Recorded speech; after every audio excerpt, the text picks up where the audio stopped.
If you live in Europe for a while and pay attention to TV these days, you may have heard of the name Alarm for Cobra 11.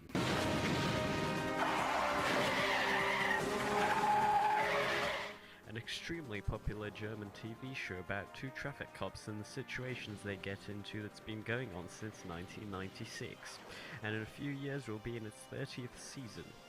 Naturally, when something becomes this popular, there's bound to be a game about it, and I know a few of you right now will think I'm referring to the Crash Time series, two of which are on Steam, but has in total about 5 games, the first one being out in 2006 and the last one in 2015.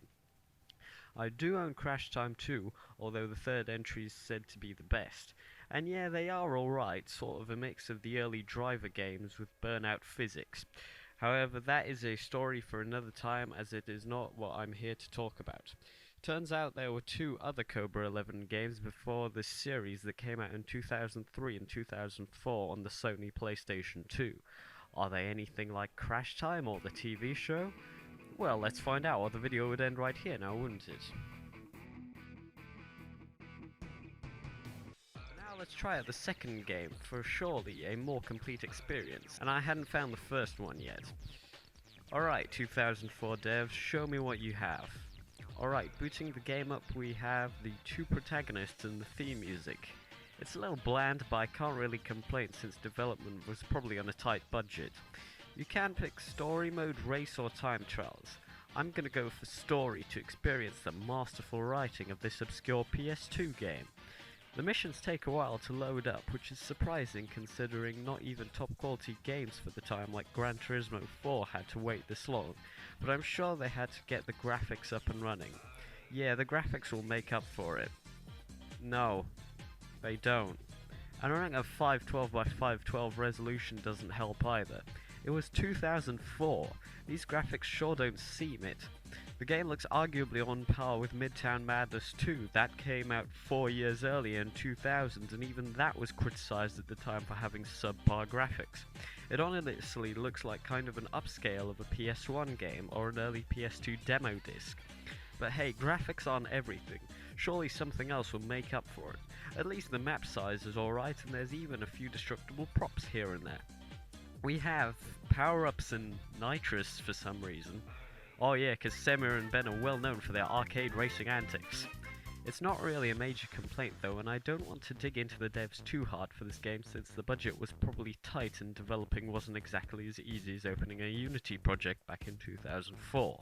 The storyline though is extremely basic with the minimal amount of context given on the mission briefing screens, and apparently those 3 game modes we talked about earlier are the only ones you're going to be playing in story mode too, and they aren't exactly hooking you through the entire game with the control schemes and map layouts either. Some maps you can just spam the nitrous button never needing to put your foot on the brake, and suddenly they will shove a sharp corner down your throat forcing you to slide through your PNG stretched licensed and licensed car, which only really grips when it is carefully inched around the corner.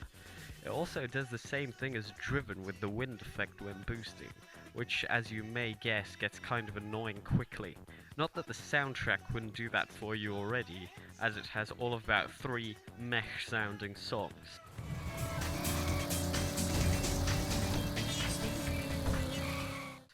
The game is in 4 parts for 4 cities, including New York and Paris, which as far as I know have never been a set piece for Cobra 11. I mean, I'm no Lost Episode researcher, but as far as I know they seem to be doing just fine in a German police setting. And as if that wasn't good enough, they're divided into 4 more sections, some of which have to be repeated multiple times, with a rinse and repeat formula of an underwhelming time trial, race, chase, repeat, sometimes in different orders. It gets repetitive quickly, and it's not like the action is thrilling, but with the car models and rubber band opponents that are often confused by themselves. But worst of all, the game has practically nothing to do with Cobra 11.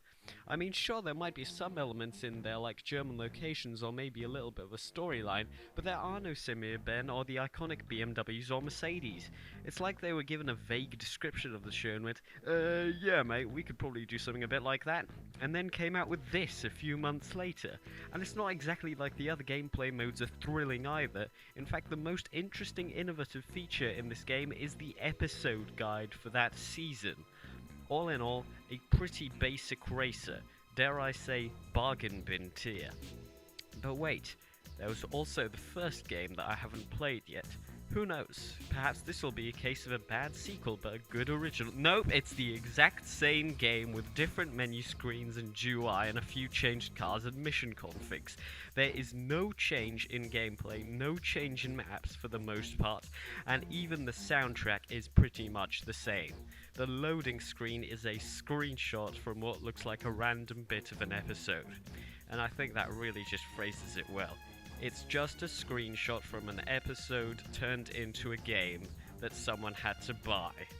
It is 2 clones with a few minor changes, and we are lucky we have crash time, because otherwise these 2 would be the Cobra 11 game legacy.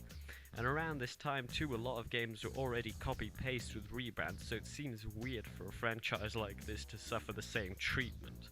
So in the end, these 2 games sure had potential to be at least memorable, but sadly they are faded into the long catalogue of obscure, mediocre 2000s races. And with that, this will be Eureka Dude signing off.